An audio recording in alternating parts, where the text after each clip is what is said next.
I'm Matt Taylor. And I'm Darren Empson. And we're with the Ripper Fishing. Today we're going to talk about probably the most important thing in blue water fishing. It's your terminal tackle and your leaders. Millions of options out there, different manufacturers.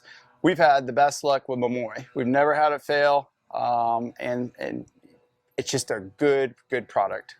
It's not the cheapest product, but you know, cheap and good don't really go together. As you can see, the price tag here is $97.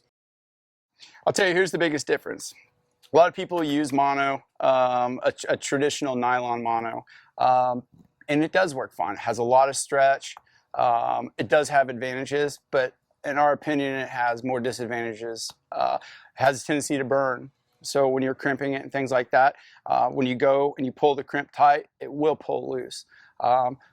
The fluorocarbon is an extremely hard mono, and ever since we started using fluorocarbon, our hookup rates are probably 50% greater because the fluorocarbon is technically invisible in the water. Yeah, and when you're blue water fishing, which is what we do, the water is electric blue, purple, and fish can see a lot in that water, as can you. You can, I mean, sometimes visibility is 100 feet down, so you gotta be invisible out there with your line.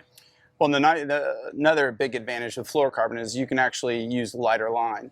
So when we're marlin fishing, we're naked ballyhoo fishing. What we'll use a 90-pound fluorocarbon with a circle hook with a rig ballyhoo. We'll typically get probably 5-to-1 hookups over using 220 or 400 pound. The big fish don't care so much. Once that marlin comes into your spread, he's fully committed. But even with wahoo and mahi fishing, you'll get the big fish that will come in and they'll refuse baits because they see it. So the fluoro and the lighter the line you can get away with, the better. I'll tell you, one of the most important things that we found is we use aluminum crimps. And the main reason we use aluminum crimps is when you can actually use a little bit bigger crimp. And when you do, and we will over tighten it, what happens is the aluminum actually will give some give.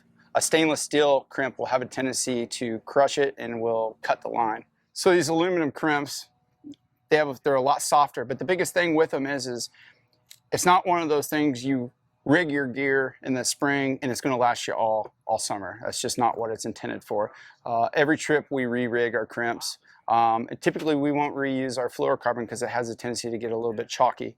Now granted, we're a little hard on our gear, so what we'll typically do is with the aluminum you'll actually get electrolysis, so you'll almost get like a powder residue on it. Once you start getting that, cut it, redo it, it's not worth it. Yeah, once it turns green, it's done. It's done. Another really important terminal tackle piece is your swivels. You want to definitely use a ball bearing swivel. We used to use the really big 600-pound swivels, things like that. But we found that you'll get chicken dolphin to come up and start hitting your swivels and stuff, and it chafes up your line. So actually, as good as some of these swivels are, obviously, unfortunately, the more you spend on them, the smaller they'll get for their density. But the smaller the swivel you can use, the better. What's that one, 200? This is a 280. 280. And it's a pretty small, real sleek. All you're going to do is run a bimini twist for your main line down to here. We stopped using wind-ons because they just don't last. A bimini twist to this, to your leader, and you're on your way. The most important thing is a lot of people will spend all this money on their lures and things and skimp on the mono. And that's probably one of the biggest mistakes that I've seen a lot of guys do, because if your line doesn't hold, what's the point?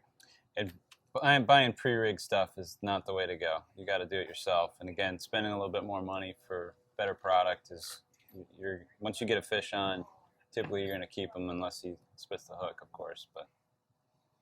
But don't skimp on your product. It's going to cost you in the long run. For as much fuel as it takes to get out there and everything else, and to lose a fish of a lifetime because you tried to save $10, no bueno. Yep. It's all about the prep. The one thing we will use regular nylon mono for is we use a 400-pound nylon for our teasers.